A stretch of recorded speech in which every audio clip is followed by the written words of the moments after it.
seorang sahabat yang digelari oleh Nabi, ya, disebutkan oleh baginda Rasul dengan julukan huwa asyhadul hayy yamshi 'alal ardi.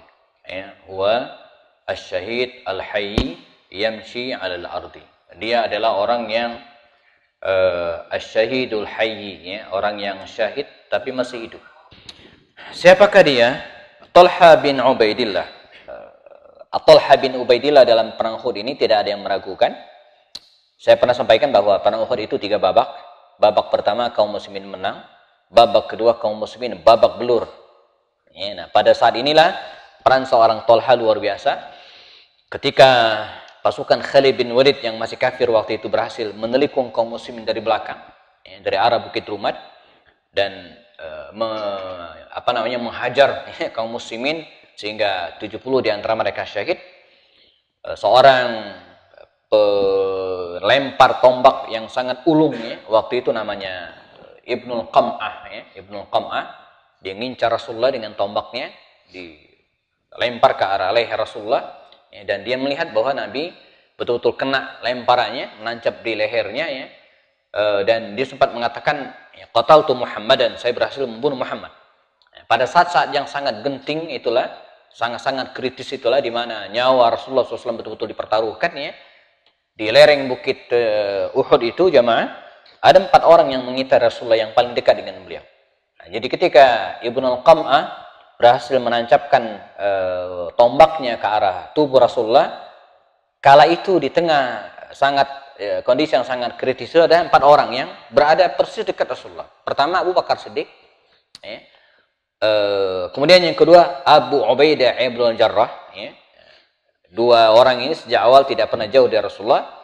Yang ketiga Sa'ad bin Abi Waqqas, dan yang keempat adalah Talha bin Ubaidillah. Mereka berempat sangat dekat dengan Rasulullah. Begitu Nabi kena tombak dan Nabi roboh terjengkang, mereka seperti berbagi peran. Abu Bakar Siddiq dan Abu Ubaidah bin Jarrah segera menghampiri Rasulullah dan menyelamatkan beliau. Mencabut senjata yang menancap di pipi Rasulullah sehingga membuat gigi beliau tanggal. Bergantian Abu Bakar As-Siddiq dan Abu Ubaidah mencabut, ya, benda tersebut dan menyelamatkan Rasulullah, ya, sampai pada tempat yang nyaman. Sementara 2 orang yang lainnya, Sa'ad bin Abi Waqqas dan Talha bin Ubaidillah, juga berbagi tugas. Kalau Sa'ad bin Abi Waqqas, ya, seorang pemanah ulung, ya, tugasnya menghalau musuh-musuh yang terus mengejar dan menginginkan Rasulullah, ya, ingin membunuh Rasulullah, ya. Maka dengan kepiawaiannya dia menembakkan, melancarkan panah-panahnya dan tidak ada satupun yang meleset, gitu kan.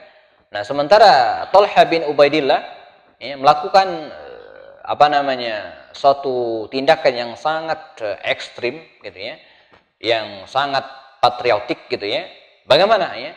Setiap kali ada hujan panah dan senjata yang menjurus kepada Rasulullah, ya, maka segera dia halau dengan sebisa mungkin, bahkan harus mengorbankan tubuhnya. Ya, dalam banyak kisah ada belasan anak panah nancap di punggungnya. Jadi ketika ada desingan anak panah yang meluncur ke arah Rasulullah, maka dia geser tubuhnya sehingga ada belasan anak panah dan ada puluhan luka, ya, di tubuhnya. Jadi karena itu dari sini kemudian keluarlah kalimat Rasul yang mengatakan, menunjuk Talha ini, kata Rasulullah apa? Huwa syahidul hayy yamshi 'alal ardi. Huwa, Talha ini asyhad, mesti hidup, mati syahid. Ada puluhan anak panah, ya, ada belasan anak panah menancap di punggungnya dan di sekujur tubuh yang lain. Mestinya dia sudah syahid. Huwa syahidu al-hayy, tapi masih hidup. Masih hidup, dan belakang dicabutin satu-satu, dan bukan karena itu dia meninggal dunia. Dia meninggal dunia nanti, kita akan ceritakan, ya. Syahid. Wa yamshi 'alal ardi, dan masih berjalan di muka bumi. Nah, kalimat Rasul ini, ya, menjadi diulang-ulang oleh para sahabat ketika setiap kali ketemu dengan Talha sampai hari ini. Ya, para ulama menjuluki huwa syahidul hayy yamshi 'alal ardi. Dia adalah orang yang mestinya mati syahid tapi masih hidup, bahkan berjalan di muka bumi.